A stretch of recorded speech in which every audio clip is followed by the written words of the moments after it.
Africa, my continent. Africa, my home. Africa, the land of our ancestors. Lonke usuku lunezindaba zalo. Sila sesigodlweni sothi sesigodlweni. Sesigodlweni senkosi uLthuli. Angazi ukuthi sihlangane kanjani sonke kanye kanye. Kodwa ke sivuke nje sathi asiphume emakhaya ngoba kunodaba oluhlupha kakhulu, olucindezela kakhulu, olucindezela umndeni sazoyilahla enkosini uLthuli. Dadewethu la sese usuka emagcino. Mawusuka emagcino uyilunga awulona ilunga lomndeni uyisakhamuzi nje esikhonseni. Ukuthi kunento kunodaba oluvelele udadewethu kanti babefike endaweni bafika kuwena wabacelela wabatholela indawo kodwa isimo sahambi kahle awusethulele nje udaba ukufika kwabo beza kuwena bangomakhelwane ongakanani luthi udaba udaba luthi umuntu ebengisondelene naye kakhulu ubaba wabantwana kwalondodakazi lenginayo ufikele kumina nje washo wathena ma angisenayo uma kodwa ubaba nginaye noma ngingahlali naye ngicela ukuthi ube uma wami ezinkingeni engikuzona ngithembe wena siphilisa lindeke nondodana egcineni ngamgqugquzela ukuthi akazama ukuthenga indawo angahlali emqashweni ngoba awukwazi ukukhulisa abantwana emqashweni egcineni ke wagcina eseyithenga indawo wathatha abantwana wahamba uhlala nabo so kuhambe kwahamba ke kwaba khona ungezwani ngenkulumo kuyena noma wabantwana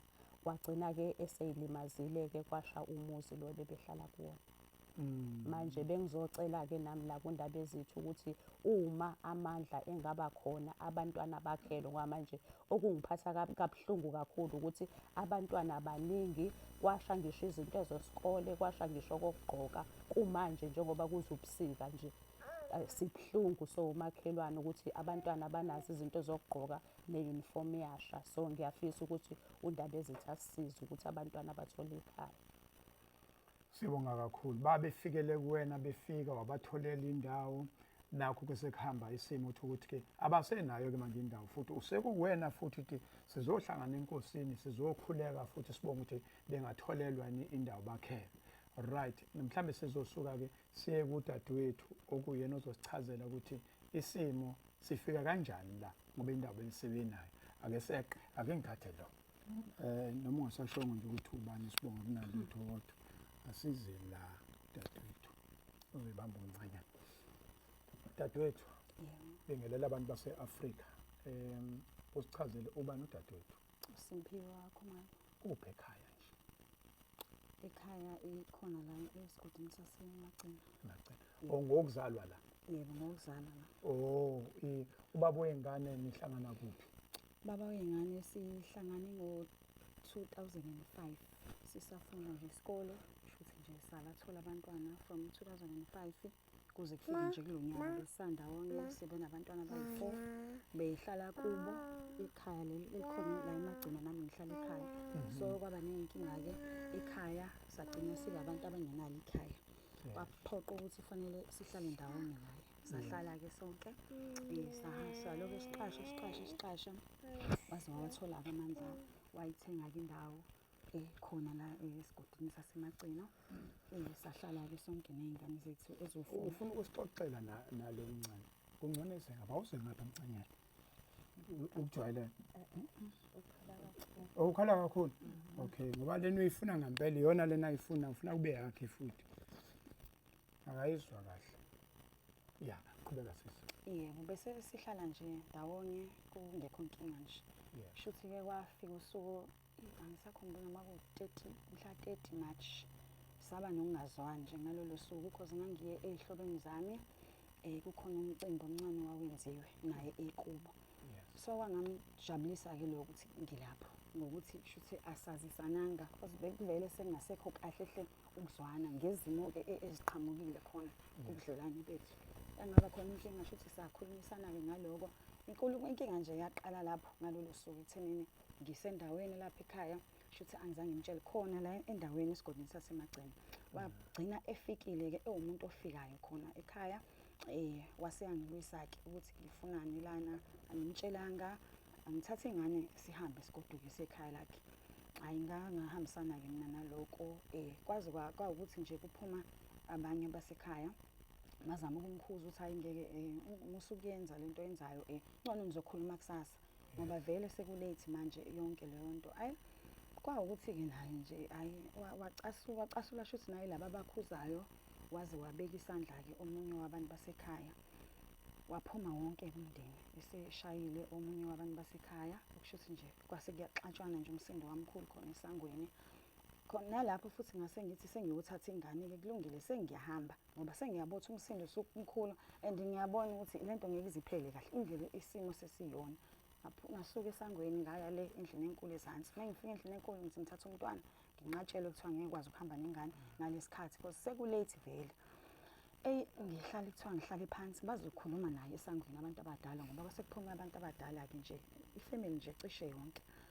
Hhayi ngihlale-ke endlini ngihlale nginethemba lokuthi hhayi bazokhulumisana naye ebese iyahamba-ke mhlawumbe sesokhuluma ngakusasa. Hhayi kwaphela isikhathi ngaphuma. Uma ngiphuma hhayi ngabona hhayi sekuhlakazekiwe abantu naye akasekho. Kwaphela nje isikhashanyana futhi ngithola ucingo liphuma kuyena asho ukuthi abantu bakini sebengilimazile, sebengishayile woza uzongisiza. Ngingamkholwa ngithi hhayi nje uyangidoba ukuthi ufuna ngize kweni ngoba kushuthi ufuna ukungilimaza ngiyabona. Ngibe noma amkholwa nje siloke siyaphikisana efonini siyaphikisana uthi woza. Agcine efonele udadewabo. Udadewabo angifonela ngitshela. Hhayi ngibone ukuthi shuthi lo muntu ulimele ngampela and nakhona la akekho ongitshelayo ukuthi ulimele uyena ubaba wabo nabo. Hhayi ngibe senginovalo nami sengiyasaba ngithi kulungile ngibuyele kuyena ngimbuza ukuthi usungakephi kulungile ngizozake ayikho inkinga mhlampe ngizozama umuntu ongiphelezelayo size la ukhona-ke mase siyabona ukuthi kwenzakaleni nini engasiza ngayo-ke. Hhayi mesethi hhayi angisabe sengiyeka wasedubile nje engasafuni ukuthi usize esengicasukele ukuthi shuthi imina owenze yonke lento kuze kufike la sekufike khona. Hhayi-ke kwaba yiloko-ke udadewabo waseyangifonela wathi ucela ukuthi ngingayi endlini. Uma ngisuka lapha ngingayi endlini ngithole umuntu engase mhlampe ngimthumele ayongithathela iy'mpahla zami ngoba umfowabo udiniwe kakhulu. Isimo kusona asikho right okwamanje until izinto ehlise umoya abe right. Ngithi hhayi anginankinga ngizohlala la ngizolinda. Hhayi ngayilalela-ke kwasekuseni kwase kungena ucingo kwathiwa umuzi-ke usushile angize ngizolanda iy'nto zami endlini. Ufona yena udadewabo engifonele ekuseni ngitshela ukuthi umuzi ushisile. Into eyenzeka ngo-5 ekuseni leyo 5-6 ngiyacabanga 31 March kwakuwisonto 30 March ngingaphosisi. Ngase ngathathwa ngemoto ngayiswa khona ngafika ngampela hhayi umuzi uphele wonke uqhume ngisho iy'ndonga i-roof iphumile yonke into nje iwumlotha waphela nje kanjalo. Mase ngithola-ke sengichazelwa ukuthi kwenzakaleni shuthi wasuka nje khona kubo esesuke la kade kunenkinga khona xatshana wasuka wayekhaya kubo waseya egaraji-ke wathenga upetrol-ke shuthi wafika endlini nje ngoba kuthiwa wayecasukile ababehamba naye bathi wayedinwe kakhulu nje esho ukuthi mina shuthi ngimphisheyile kukona konke esesidlule kona mina ngimdayise nabantu basekhaya ngokusho kwakhe. Wayesemane nje waphula yonke into endlini washisa nje umuzi-ke kwasekuba kanti uzothiwa ulayithe uphakathi waseyalimala-ke washaya waphuthunyiswa esibhedlela-ke wangathola ngisho wangasinda-ke bese-ke iyashona-ke bese imfihla nje ngomgqibelo. Lokhu kusha ubengaqondile ukuyibulala yena beqonda ukushisa indlu. Wayengaqondile ukuyibulala ngokusho kwakhe esibhedlela ubesekhuluma besekwazi ukuthi besakwazi ukuthi ayikhulumele washo ukuthi kwaba yiphutha konke okwenzekile. Nje naye wayecasukile nje usho ukuthi wayesenje eyadistroya kodwa futhi nasekumasenses zakhe esesho ukuthi wenza iphutha elikhulu because iy'ngane besezingenayo uyazikho into zesikole kukho into yokugqoka kushiyela ukudla ifenishe phakathi umuzi yonke into sasala ngesesiqokile kuphela xa ngikhiphela iy'tifiketi zami zesikole nama-ID nje ama-birth certificate ey'ngane kuphela. Wakhipha lokho. Wakhipha ama-documents lawa abalulekile yebo. Okunye-ke kwasala-ke sasinako nje ayingithengele kona iy'mpahla zasendlini, amafriji, osofa, TV, radio, imibhede yey'ngane, ubhede wethu, iy'mpahla nje besithengela zona, konke abesenzela kona nje kwaphela konke. Ubesebenza kude. Yebo beyisebenza waba esondla besisaphotha yena nje ngayo yonke into. Iy'ngane ey'fundisa nami nje nginakekela ngako konke nje yonke into uyena nje umuntu besefana nomzali kumina because anginawo umuntu okhona ongibhekile engathi khona bengisiza ngawo. Uyena nje bengisiza ethenga ukudla enza yonke into engidingayo uyena. Ngafunda nami ngaqeda bengisaphotha uyena. Yebo. Uqedela ukufunda seninengane. Yebo ngiqeda ukufunda ngo-2024. Yebo bengigraduate ngo-2024. Yebo. Ubufundela ini? Bengifundela i-teaching. Bachelor of Education. Uyenza kuphi? Bengenze UNISA. Okay. Yebo. Ukuthi umsebenzi awukawutholi. Yebo angawutholi bengisazama nje. Uyena obekufundisa all the way. Yebo bengisiza nje ngakho konke. Ingane yena endala inangaki? Una-17 olandelayo, una-17 oqala, olandelayo una-14, omunye una-11 lo ogcina una-2 years. Africa my continent. Africa my home. Sibonga dadethu. Sibonga nje ukuba umzali, kuba isakhamuzi ngoba into esikhulumayo ubuntu yilokhu. Ilokhu okwenzile ubuntu ukuthi umthathe umbambe ngesandla sidayi siyohlangana enkosini. Manje ake siyokhuluma nenkosi yesizwe. Emva kwalokho siyokhuluma nomnyango ukuthi uzokwenzani lesimo ngoba lesimo lesi asidingi ukuthi ngihambe ngiphethe ibhakede. Lesimo lesi sidinga inkosi oluthuli, sidinga umnyango ngoba siyaphuthuma kakhulu ayikho into enje. Ake sihambe siyobheka enkosini. Nkosi yesizwe baba nantu liseyithebeni namba abantu bakho lapha mase befikile abantu bakho bezokhala enkosini sekuthi inkosi noma ngabe umhlaba obungekho abindawo ayikho sekufanele ibone manje njengobaba wesizwe lithini lakho. Angibonga ukuthola leli thuba. Angithokoza ukuvakashelwa abomnyango lapha kwaLithuli esigodlweni. Elami lithi mhlambe bengathokoza ukuthi umndeni mawusizakala ngoba bafika la kimi bekhala inyembezi belila bekhala ukuthi abanayo indawo yokukhosela. Base ngithi mina ngoba kungehle ngasenhla ake ninginikeze ilokhuzana ikhephu yokuba ngikwazi ukukhokha umoya. Ngicabanga kahle ukuthi mhlambe ikuphi la nizosizakala khona. Inhlanhla enkulu ke okamthombeni uDuma umhlonishwa naku sesibizaka eMayville lapha ka-Public Works eMayville ilanga lokhuza ke ngazama ukuxhumana nobaba uMbili umhlonishwa we-department. Ngimbikele ukuthi nasi isehlo esingehlele lapha esizweni kunomndeni thizeni owehlakalelwe yilokho. So nangokuba bombili-ke sinaye la wasesukumela phezulu-ke wathi hayi uzoza namhlanje ngosuku leholide ezongibona. Ilokho-ke sokwenza namuhla.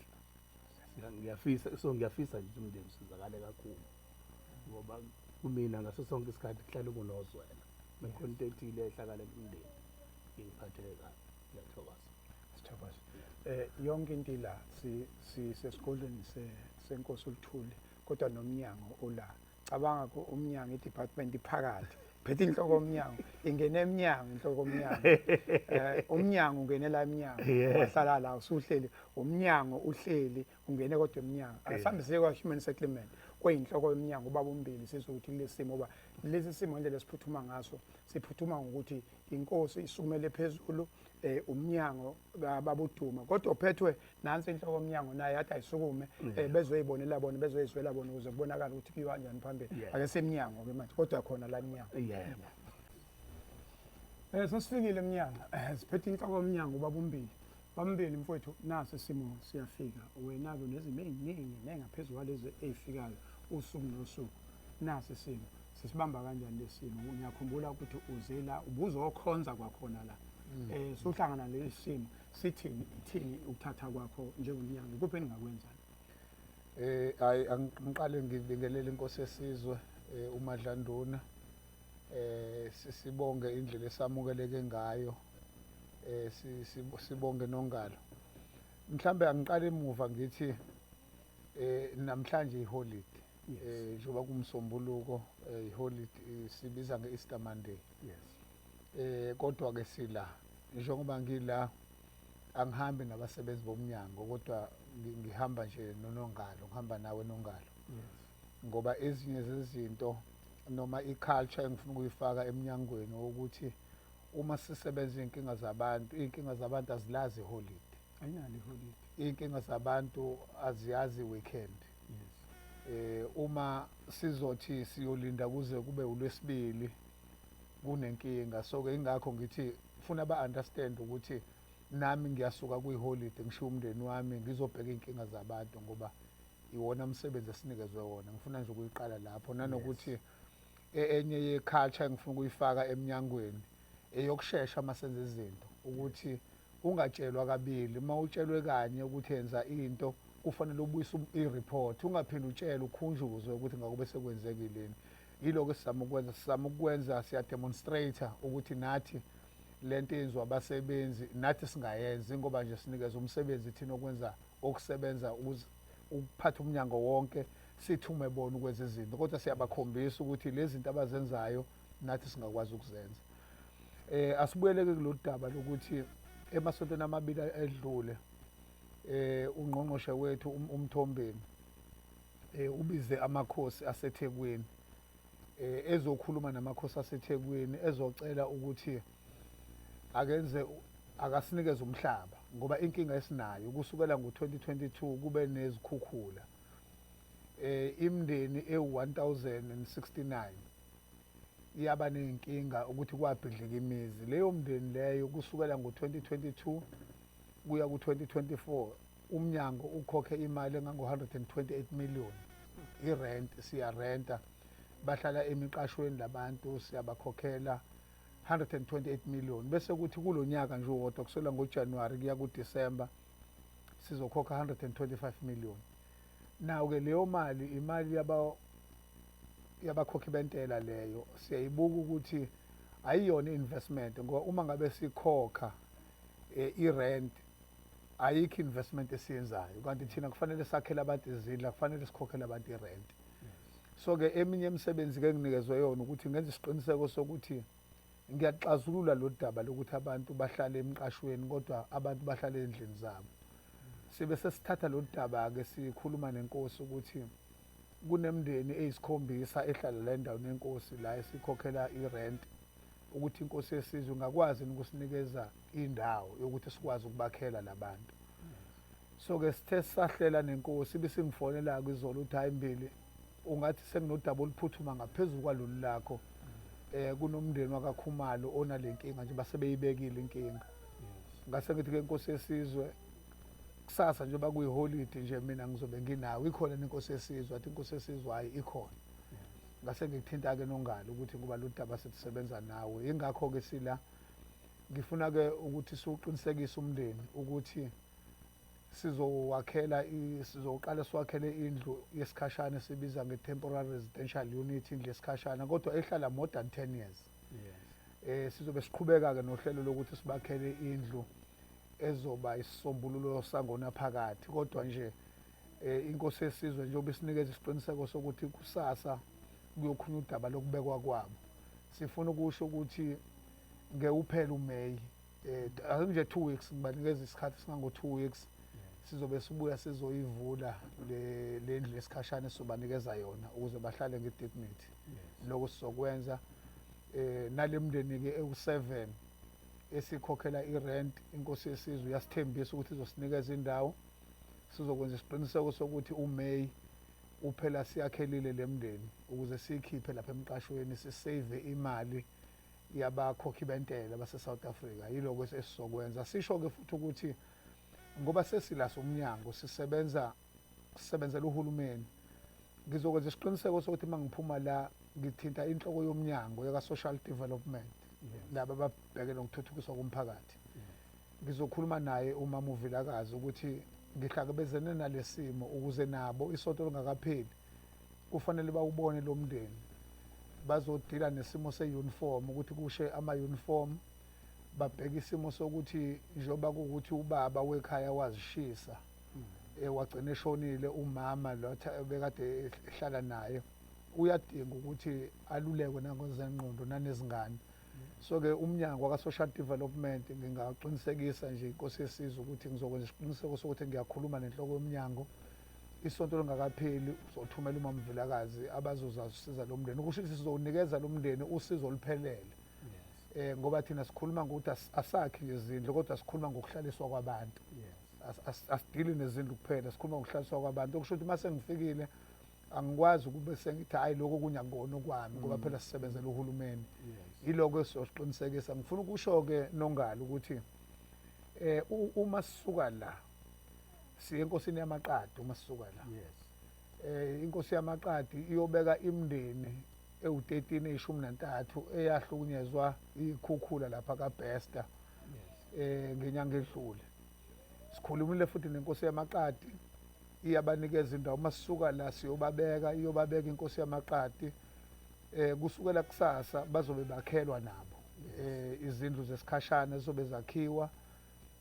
uMay 2 weeks time uzophela sebehlala ezindlini, bona-ke abekho asibarenteli, sabakhusisa bahlala komakhelwane, siyabakhipha-ke komakhelwane. U2 weeks uzophela behlele endaweni zabo. So-ke sibonile-ke ukuthi njengoba inkosi esinikeza umhlaba walaba abayisikhombisa, nasi isimo esiphuthuma kakhulu. Ingakho-ke sebezoba u-8 ngoba phela i-disaster nale, umuzi ushile, i-disaster nale.